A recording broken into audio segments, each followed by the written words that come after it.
मसीही का तमाम ये संबोधि माल है, जैसा ही रंगो रूप है पैसा ही माल है।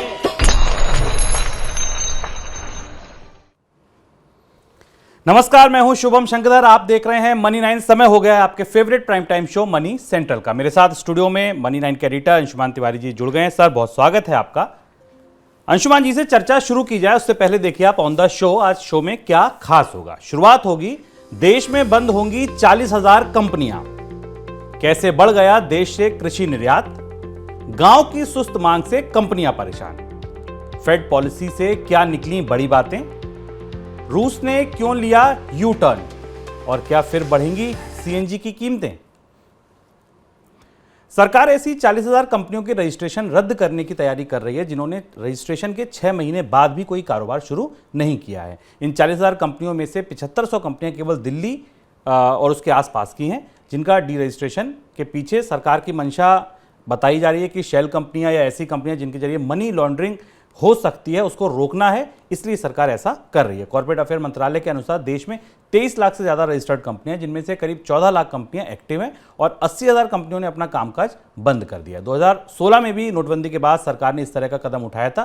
तब उन कंपनियों का रजिस्ट्रेशन रद्द किया गया था जिन्होंने 2 साल से कोई कामकाज नहीं किया था। हालांकि रजिस्ट्रेशन रद्द होने के बाद भी कंपनियों पर मौजूदा जो देनदारी है वो समाप्त नहीं होगी। सर, क्या केवल मनी लॉन्ड्रिंग ना हो, इस तरीके की आशंकाएं कम हो, इसी वजह से कंपनियों का रजिस्ट्रेशन बंद किया जा रहा है? मुख्य रूप से यही वजह है, मनी लॉन्ड्रिंग रोकने की वजह से सरकार कंपनियों का रजिस्ट्रेशन बंद कर रही है, क्योंकि देश में बड़ा डिफरेंस है सक्रिय कंपनियों में और जो पंजीकृत कंपनियां हैं 23 मिलियन और 14 मिलियन के आसपास, यानी 2.3 मिलियन 23 का और 1.4 मिलियन के बीच में।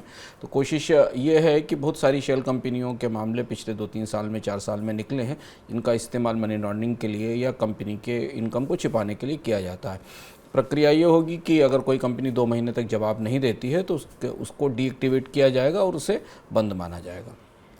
गेहूं निर्यात पर प्रतिबंध के बावजूद देश से कृषि उत्पादों के निर्यात में बढ़ोतरी देखने को मिली है। इस साल अप्रैल से सितंबर के दौरान देश से 13.77 अरब डॉलर के कृषि उत्पादों का निर्यात हुआ है, जो पिछले साल के मुकाबले 25% अधिक एक्सपोर्ट है। पूरे वित्त वर्ष के लिए सरकार ने करीब 23.5 अरब डॉलर के निर्यात का लक्ष्य रखा हुआ है और 6 महीने में ही आधे से ज़्यादा लक्ष्य पूरा हो गया है। सरकार ने इस साल मई में गेहूं निर्यात पर रोक लगाई थी, लेकिन इसके बावजूद 6 महीने में गेहूं निर्यात 2 गुने से ज़्यादा बढ़ा है। अप्रैल से सितंबर के दौरान 1.48 अरब डॉलर के गेहूं का निर्यात हुआ है। सर, किन उत्पादों की वजह से ये निर्यात बढ़ा है? भारत के कृषि निर्यात की बास्केट में कई सारी चीज़ें हैं। गेहूं का निर्यात रुकने के बाद भी चावल के निर्यात में करीब 30 से 32% की बढ़ोतरी देखी है हमने। प्रोसेस्ड फूड और वेजिटेबल्स के एक्सपोर्ट में करीब 42% की बढ़ोतरी है। फ्रेश फ्रूट्स थोड़े से ही हैं, 4% के आसपास जाते हैं। मीट और डेयरी प्रोडक्ट्स का एक्सपोर्ट 10% बढ़ा है और इसके अलावा बाकी जो अनाज हैं उनके निर्यात में 12% की बढ़ोतरी हुई है।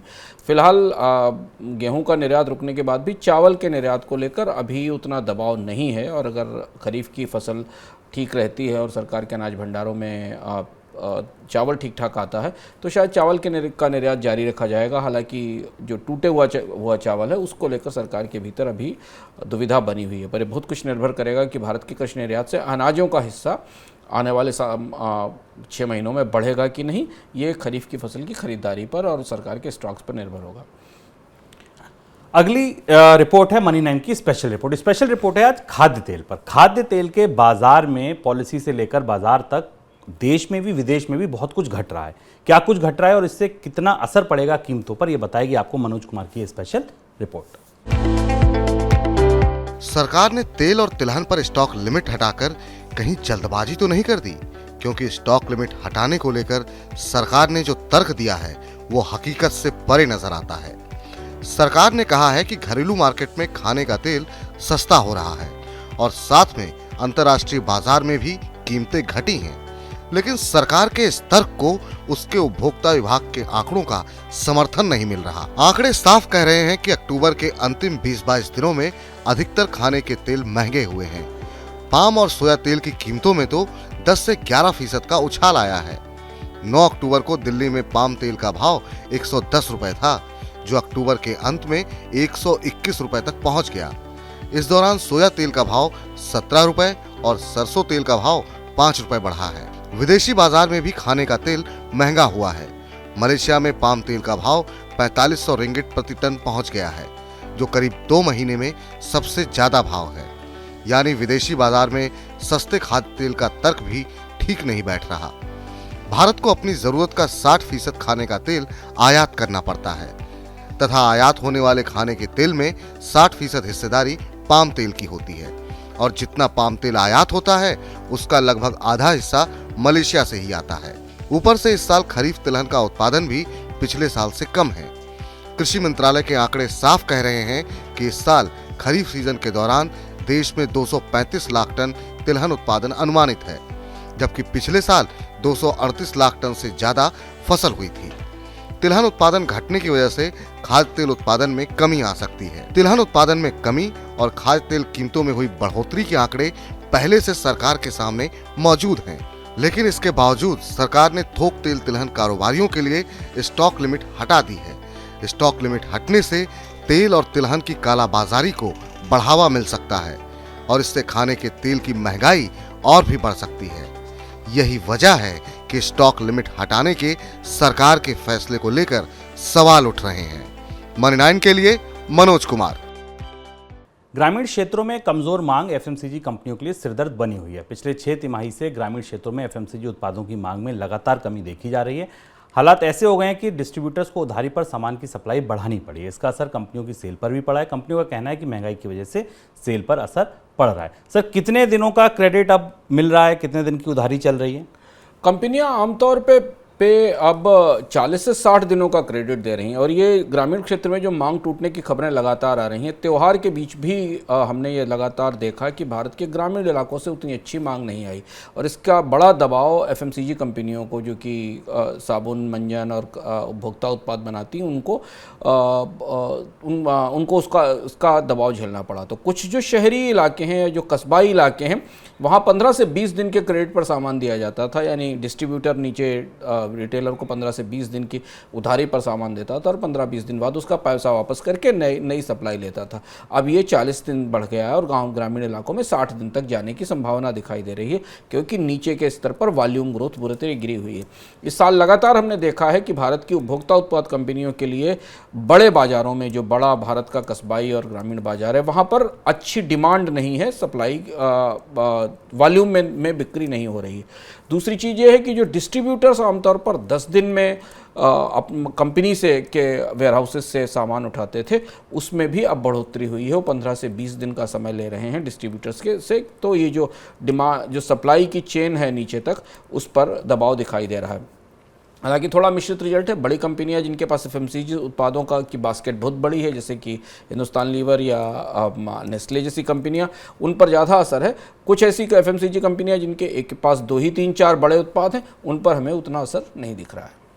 अमेरिकी सेंट्रल बैंक फेडरल रिजर्व ने बाजार के अनुमान के मुताबिक ब्याज दरों में बढ़ोतरी का ऐलान कर दिया। यूएस फेड ने ब्याज दरों में 75 बेसिस पॉइंट की बढ़ोतरी की है और अब अमेरिका में ब्याज दर बढ़कर 4% तक पहुंच गई है। लेकिन ब्याज दरों में बढ़ोतरी के बाद अमेरिकी सेंट्रल बैंक ने ऐसे संकेत भी दिए हैं कि भविष्य में ब्याज दरों में बढ़ोतरी बहुत बड़े स्तर पर नहीं होगी। हालांकि अमेरिकी सेंट्रल बैंक के चेयरमैन जेरोम पावल ने यह साफ कर दिया है कि महंगाई को नियंत्रित करने का लक्ष्य जब तक पूरा नहीं होगा, तब तक फेडरल रिजर्व ब्याज दरें बढ़ाता रहेगा। सर, फेड की पॉलिसी की ब्याज दरें बढ़ी, ये तो एक बात है, 75 बेसिस पॉइंट बढ़ी, इतना ही अनुमान था, हम लोगों ने मनी सेंट्रल में बताया था।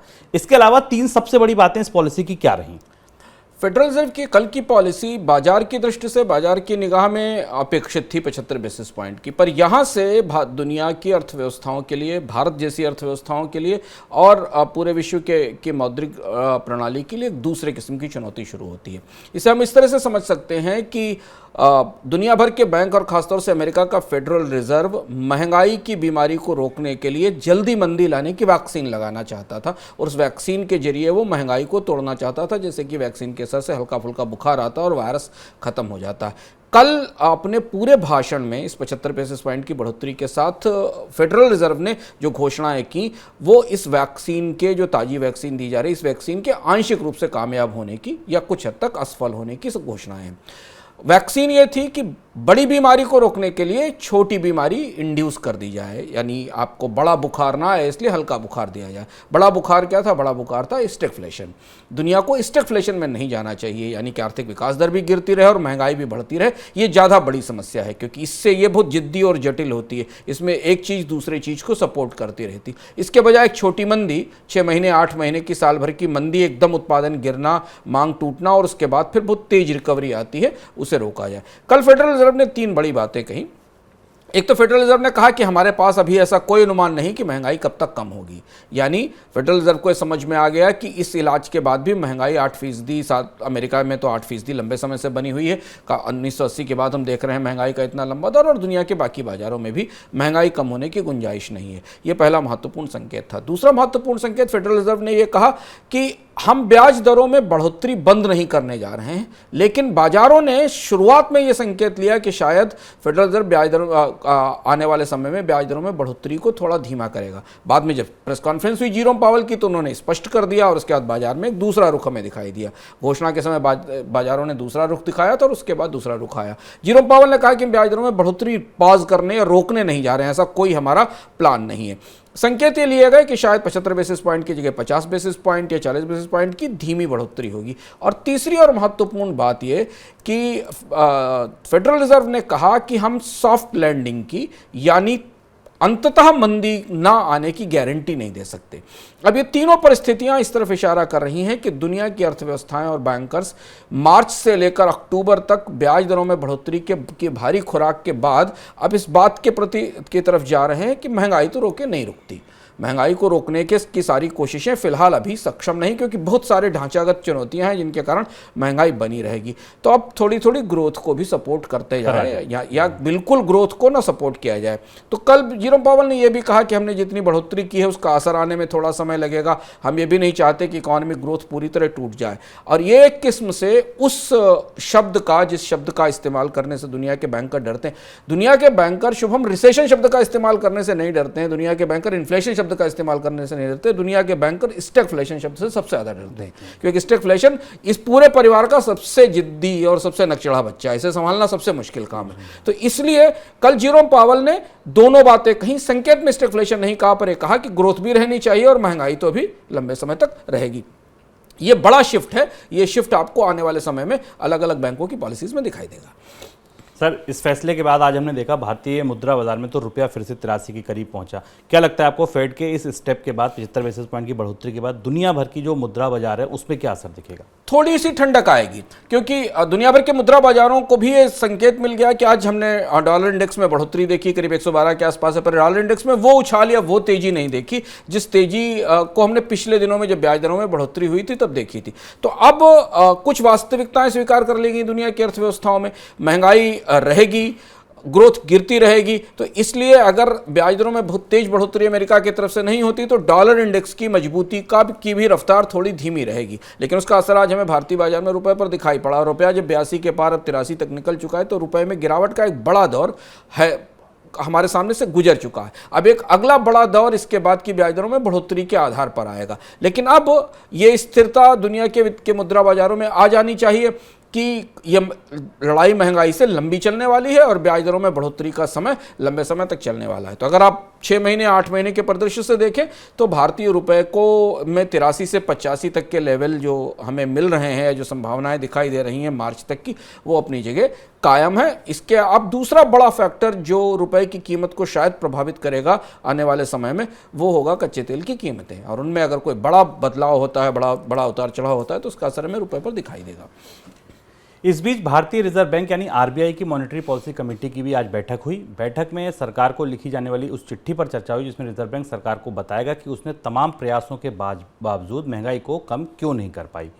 इस बैठक के बाद अब रिजर्व बैंक की तरफ से सरकार को चिट्ठी लिखी जाएगी। सर, चिट्ठी में क्या कुछ हो सकता है, क्या आपको लगता है, क्या अनुमान होंगे?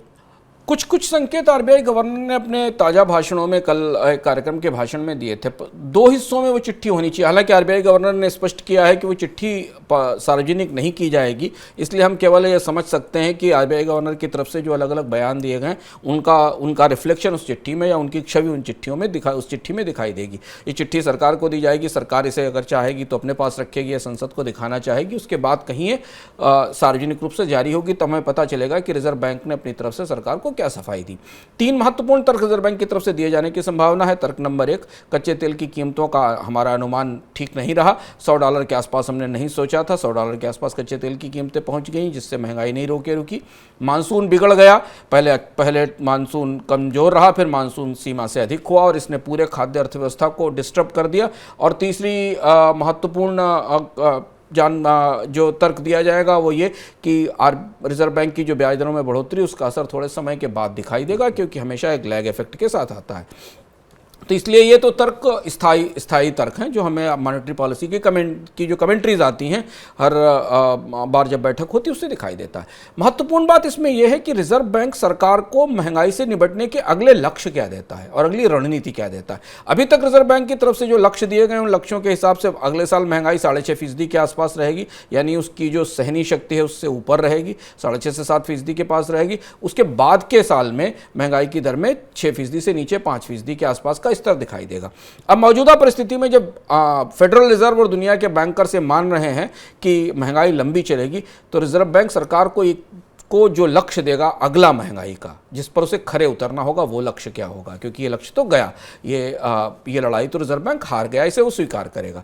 दूसरी चीज़ ये है कि उस महंगाई को कम करने के लिए रिजर्व बैंक क्या रणनीति बताता है, उस रणनीति में ब्याज दरों में कितनी बढ़ोतरी की जाएगी, भारतीय अर्थव्यवस्था पर क्या आने वाले समय में असर होंगे और सरकार को इस संदर्भ में क्या करना होगा, ये उसका जो दूसरा हिस्सा है वो हमारे लिए महत्वपूर्ण होगा देखना। और इसलिए रिजर्व बैंक की चिट्ठी पर हमारी निगाह रहेगी। जब भी वो चिट्ठी सार्वजनिक रूप से सामने आएगी तो हम उसे विस्तार से जानने की कोशिश करेंगे कि उसमें सरकार को क्या बताया गया।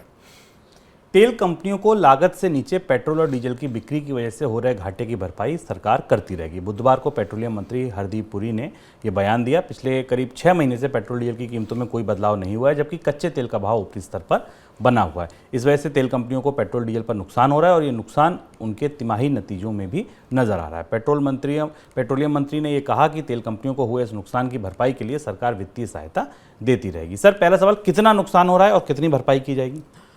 यहाँ से पेट्रोल डीजल को लेकर सरकार की तरफ से कुछ बड़े ठोस स्पष्ट संकेत दिए गए हैं कि पेट्रोल डीजल की कीमतों में बढ़ोतरी नहीं होगी। लंबा समय हो गया, करीब 160 दिन से ज़्यादा का वक्त हो गया। कच्चे तेल की कीमतें $100 से ऊपर से लेकर $95 के आसपास, बीच में 90 तक गई थी। भारत में पेट्रोल डीजल की कीमतों में कोई परिवर्तन नहीं हुआ। इसका सीधा असर तेल कंपनियों के मुनाफों पर या तेल कंपनियों के प्रॉफिट पर पड़ा। जो आकलन हमारे पास है उस हिसाब से तेल कंपनियों को पिछले साल नवंबर से इस साल अगस्त के बीच में करीब 6.5 बिलियन से $7 बिलियन के आसपास का लॉस हुआ है भारत की तेल उद्योग को तेल की कीमतों में बढ़ोतरी न किए जाने के कारण।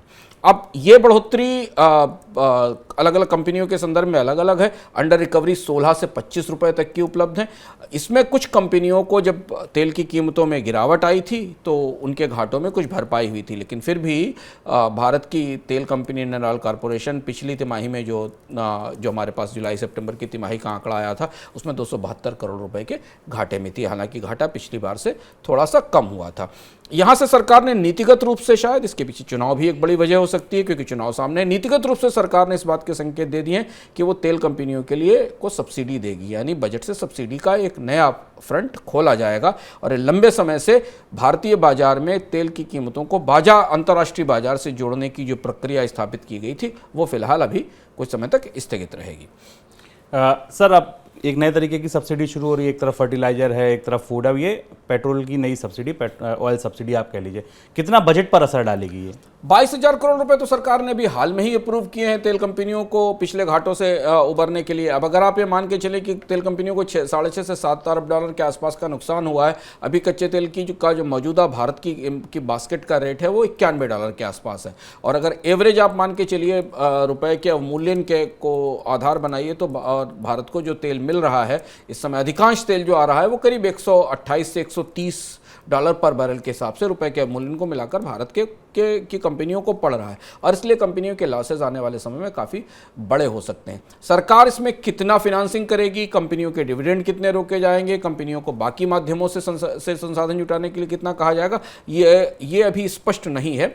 लेकिन अगर 22,000 करोड़ रुपए का पिछली बार का भुगतान आप मान लें, और इस पूरे साल, ये पूरा साल लगभग बीतने जा रहा है, मार्च से के बाद से हम दिसंबर तक आ गए हैं, अगर तेल कंपनियों के नुकसान की वसूली की छूट उन्हें नहीं दी गई है उपभोक्ताओं से, तो एक बड़ा सब्सिडी बर्डन बजट में हमें आने वाले समय में तेल को लेकर दिखाई देगा, और वो बर्डन भरने के लिए सरकार को कहीं ना कहीं से राजस्व का या रेवेन्यू की व्यवस्था करनी होगी। सर, एक और सवाल जो बड़ा ज़रूरी है पूछना, कि एक तरफ मंत्री जी ये कह रहे हैं कि हम तेल कंपनियों को सब्सिडी देंगे। अभी कुछ दिन पहले ये कहा गया कि रूस से हम सस्ता तेल खरीद रहे हैं, जहाँ से सस्ता तेल मिलेगा वहाँ से खरीदते रहेंगे।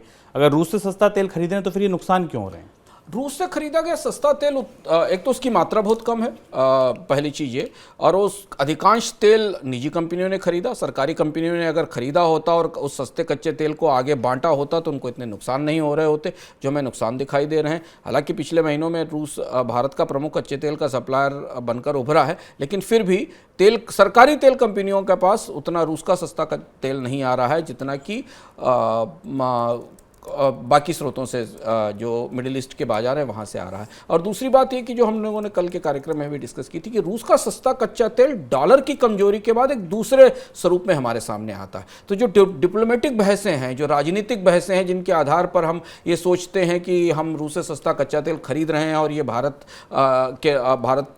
में महंगाई को कम करने की वजह बन रहा है, पर अगर आप डॉलर का अवमूल्यन रुपये का अवमूल्यन जोड़ लें तो रूस और अरब के सस्ते कच्चे तेल में $8-10 का फर्क बचता है, क्योंकि जो अवमूल्यन हो रहा है वो जितना रुपया गिरा है उस हिसाब से भारत को मिलने वाले फायदे सीमित हैं, और इसलिए तेल कंपनियों के घाटे में हमें बड़ी बढ़ोतरी दिख रही है। हाँ, एक हिस्सा जरूर है जिसने इसमें रीएक्सपोर्ट किया है, वो है प्राइवेट कंपनियां, क्योंकि प्राइवेट कंपनियों ने, रिलायंस और नारायण एनर्जी ने रूस का तेल खरीदा है और उसके बाद उससे प्रोडक्ट में वैल्यू एड करके सेल किया है, तो उसका उन्हें ज्यादा फायदा मिलता है। चूंकि वो एक्सपोर्ट कर रहे हैं और करेंसी वीक है, तो जो एक्सपोर्टर्स हैं भारत के ऑयल प्रोडक्ट्स के, और इसीलिए आप अगर भारत के निर्यात का आंकड़ा देखें पिछले 5-6 महीनों का, तो उसमें रिकॉर्ड एक्सपोर्ट हुआ है भारत से पेट्रोलियम प्रोडक्ट्स का। तो जो कच्चा तेल आयात कर रहे हैं, मान लीजिए उनके लिए भी वो कीमत $123 या $120 पर बैरल पड़ रही है, पर इसके बाद वो जब उसे एक्सपोर्ट करते हैं तो उसमें हमें करेंसी डिवैल्यूएशन का भी फायदा मिलता है और अंतर्राष्ट्रीय बाजारों में बेहतर मांग का भी फायदा मिलता है, और इसलिए सरकार को विंडफॉल टैक्स लगाना पड़ा था। वैश्विक बाजार में अनाज की महंगाई घटने की उम्मीद बढ़ गई है। हालांकि ब्लैक सी के पर जो डील थी, रूस ने जिससे कदम बढ़ाए थे आगे, उसके बाद ये लग रहा था कि गेहूं और अनाज की महंगाई भड़क उठेगी क्योंकि वहाँ से नहीं जा पाएगा अनाज। अब रूस ने फिलहाल उस कदम को वापस ले लिया है, रूस ने यू टर्न ले लिया है। रूस पहले ब्लैक सी ग्रेन डील से बाहर हो गया था, जिस वजह से यूक्रेन से गेहूं की सप्लाई रोकने की आशंका बढ़ गई थी, और इस वजह से वैश्विक बाजार में गेहूं की कीमतों में जोरदार उछाल आया था। फिर ये यू टर्न लिया क्यों सर? क्या कुछ समझ आ गया? दो चीज़ें समझ में संकेत के तौर पर मिल रही, क्योंकि युद्ध का माहौल है तो बहुत सारी सूचनाएं वहाँ स्पष्ट रूप से सामने नहीं आ रही। एक महत्वपूर्ण चीज़ तो ये कि पहली बार अधिकृत रूप से पश्चिम के देशों और रूस के बीच मध्यस्थता में टर्की सामने आकर खड़ा हो गया है, और अब पिछले दिनों में जितनी भी बातें यूरोप के देशों और रूस के प्रशासन के बीच या पुतिन के प्रशासन के बीच हुई, उसमें टर्की ने सबसे महत्वपूर्ण भूमिका निभाई है, और इस ग्रेन डील में रूस की वापसी भी टर्की की मध्यस्थता के कारण हुई है। दूसरी चीज़ ये कि रूस ने ऐसा कहा है, आधिकारिक रूप से रूस के मंत्रियों ने कहा है कि उसे गारंटी दी गई है कि जिस रास्ते से ये अनाज जाएगा यूक्रेन के बंदरगाहों से, उस रास्ते से यूरोप से हथियार, साजो सामान और यूक्रेन की मदद के लिए सैन्य सहायता नहीं आएगी, इस बात की गारंटी दी गई। पर यह भी माना जा रहा है कि व्यवहारिक रूप से यूक्रेन के बंदरगाहों को संभाल पाना और वहां से सामान के निर्यात को पूरी तरह रोक पाना रूस के लिए संभव नहीं है। और चौथी बड़ी चीज़ ये कि ग्रेन का निर्यात एक और विंडो है खुली हुई, जिसके जरिए रूस और यूक्रेन की अर्थव्यवस्थाएं थोड़ी विदेशी मुद्रा अर्जित कर सकती हैं, नहीं तो इसके अलावा बाकी सारे निर्यात तो रुके हुए हैं। लेकिन इस सारे पेचोखम के बीच में, सारी कूटनीतिक पेशबंदी के बीच में, ये दुनिया के अनाज बाजार के लिए अच्छी खबर है और राहत देने वाली खबर है कि अगर रूस इस संधि में वापस आता है तो दुनिया के बाजारों में कम से कम इस मौसम में, जबकि हम देख रहे हैं दुनिया के कई क्षेत्रों से फसलों को लेकर अच्छी खबरें नहीं है, तो कम से कम खाद्य संकट को नियंत्रित करने में थोड़ी मदद ज़रूर मिलेगी। यूरोप में नेचुरल गैस स्टोरेज बढ़ने और ठंड के मौसम में देरी की वजह से वैश्विक बाजार में नेचुरल गैस की कीमतों में दबाव देखा जा रहा है। अक्टूबर के अंतिम हफ्ते में नेचुरल गैस का भाव 4 महीने के निचले स्तर तक आ गया और अभी भी भाव निचले स्तर पर बना हुआ है। लेकिन भारत में आयातित नेचुरल गैस की सप्लाई घटने की वजह से घरेलू स्तर पर पैदा होने वाली गैस की मांग बहुत तेजी से बढ़ गई है और घरेलू स्तर पर कीमतों में तेजी देखी जा रही है। गैस खरीद करने वाली कंपनियों की तरफ से जो बोलियां आ रही हैं वह सरकार के लिए तय भाव से कहीं ऊपर है। सर, क्या माना जाए कि सीएनजी कीमतें फिर आने वाले दिनों में और बढ़ सकती हैं भारत में? भारत और यूरोप गैस की में बिल्कुल अब अलग अलग ध्रुव पर खड़े हो गए हैं। यूरोप में पहली बार ऐसा हुआ है पूरे युद्ध के बाद के बीच में कि शॉर्ट टर्म में गैस की कीमतें ज़ीरो हो गई और इसकी वजह ये कि रूस से अपने संबंध खत्म करते हुए यूरोप के देशों ने तमाम जगह से सीएनजी जुटाकर अपने पूरे भंडार पूरे कर लिए। अब यूरोप से ऐसी खबरें आ रही हैं कि वहाँ सीएनजी के कंटेनर बंदरगाहों पर खड़े हैं और उन्हें अनलोड करके उनको रखने के लिए जगह नहीं, और इसकी वजह से जो वहाँ शॉर्ट टर्म गैस के प्राइस का इंडेक्स है वो कुछ समय के लिए शून्य पर पहुंच गया क्योंकि मांग बिल्कुल नहीं बची थी। तो अब एक तरह से आप देखें तो यूरोप ने रूस के ऊपर अपनी गैस की निर्भरता खत्म कर दी, जो जहां पर उसका प्राण अटका हुआ था रूस के संदर्भ में। भारत की चुनौती इस समय सबसे ज़्यादा बड़ी इसलिए है क्योंकि भारत के पास पर्याप्त गैस नहीं है और भारत ने गैस को अंतर्राष्ट्रीय कीमतों के आधार पर सरकार की दखल से 6 महीने में प्राइस बढ़ाए जाते हैं। पिछली बार पिछले 1 साल में 3 गुने प्राइस भारत में नेचुरल गैस के बढ़ चुके हैं। गेल गहरे दबाव में है। अलग अलग सूत्रों से जानकारी मिल रही कि गेल पूरी दुनिया में कई जगह से गैस की आपूर्ति की संभावनाएं तलाश रही है, लेकिन फिलहाल अभी मौजूदा परिस्थिति में पेट्रोल डीजल की कीमतें भले ही ना बढ़ें, सीएनजी की कीमतों में एक और बढ़ोतरी हो सकती है तब तक कि जब तक कि स्थायी रूप से दुनिया के बाज़ारों में गैस की कीमतों में कमी नहीं आती, क्योंकि भारत के लिए अब इस मौजूदा माहौल में कच्चे तेल से ज़्यादा बड़ी चुनौती नेचुरल गैस हो गई है। चीन के राष्ट्रपति शी जिनपिंग ने कहा है कि उनका देश पाकिस्तान की आर्थिक स्थिति सुधारने के लिए वित्तीय सहायता देगा। पाकिस्तान के प्रधानमंत्री शहबाज शरीफ से मुलाकात के बाद चीन के राष्ट्रपति ने यह बयान दिया। इस बीच चीन और पाकिस्तान के केंद्रीय बैंकों के बीच एक करार हुआ है जिसके तहत चीन की करेंसी युआन में व्यापार के लिए पाकिस्तान में चीन नई व्यवस्था तैयार करेगा। सर, क्या होगी ये नई व्यवस्था, कैसे काम करेगी? चीन के राष्ट्रपति शी जिनपिंग दोबारा राष्ट्रपति बनने के बाद चीन और पाकिस्तान नेक्सस को मजबूत करने में लग गए हैं और इसकी धुरी है, इसका आधार है चाइना पाक इकोनॉमिक कॉरिडोर जिसको हम सीपैक कहते हैं, और उस सीपैक में चीन ने बड़ा निवेश कर रखा है। ये जो समझौता हुआ है करीब 1163 मील लंबा एक पुराना कॉरिडोर है कराची से पेशावर के बीच में, जिसे तैयार किया जाएगा, जिसमें चीन बड़े पैमाने पर निवेश करेगा और यहाँ कराची से पेशावर के बीच हाई स्पीड ट्रेनें चलाई जाएंगी। पाकिस्तान इस प्रोजेक्ट को पहले से ही अप्रूव कर चुका है। हाल फिलहाल के वर्ष के महीनों में चीन के और पाकिस्तान के रिश्तों में थोड़ी खींचतान हमें दिखाई दी थी, जब पाकिस्तान अपने आर्थिक संकट में था और चीन से नए कर्ज के लिए बात कर रहा था, लेकिन अब चीज़ें बदलती दिख रही हैं। शी जिनपिंग आगे बढ़कर पाकिस्तान को सपोर्ट करने या समर्थन करने के लिए आगे आए हैं और इस पूरी नई व्यवस्था में सीपैक में या पाकिस्तान के इंफ्रास्ट्रक्चर में चीन के निवेश और चीन के पाकिस्तान को मदद की बातें नई नहीं है, पुरानी।